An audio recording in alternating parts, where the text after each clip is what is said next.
Marine Sergeant Lance Davison served his country in Iraq and Afghanistan from 2001 to 2006. On his return to Flagstaff, he joined the Flagstaff Police Department and seemed to be adjusting to civilian life. Yet Davison continued to suffer from traumatic brain injuries he suffered in combat, as well as post-traumatic stress disorder.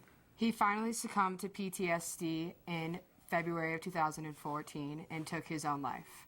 Kimberly Kraft met with Davison's father, who stressed that he doesn't want the public to lose sight of these seemingly invisible struggles. My guest today is John Davison. He is the father of Marine Sergeant Lance Davison, and I'm glad to see you here, John. Good morning, Kim. It's good to be here.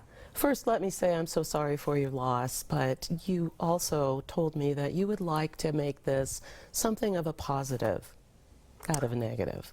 That's correct. First of all, I'd just like to say that there was an overwhelming response from the community to support us and to honor our son, Lance Davison, who is an American hero, who sacrificed his life and gave everything he had for his country, and we just appreciate everything that everybody's done for us. That is so good to hear, but the fact of the matter is that there are 22 veterans who take their lives every day in this country, and I think that's just a shocking statistic.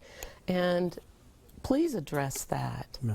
What happened to Lance was indeed tragic, and it really blindsided us because he, over the last 10 years, he struggled with it, but recently, in the last couple of years, he's really been making a lot of headway and progress, and we kind of thought maybe we're over the hump with it, so it really did blindside us, and we're just now beginning to understand how this works.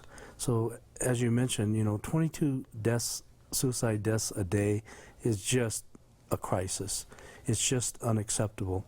So what we want to do is turn this tragedy into something good so that we can work with the VA and work within the community and hopefully nationwide to get people to understand that this is our problem. It's phenomenal what Veterans Administration can do to help through technology and giving people arms and legs again. But these wounds are in the mind. That's what you said to me earlier, is that these are not visible, and these people live with us in our community. And so my question to you is, what can we do, aside from technology and aside from the research element and the advancement on that particular side, but what can we as society members do to identify and help our fellow members of society, our veterans?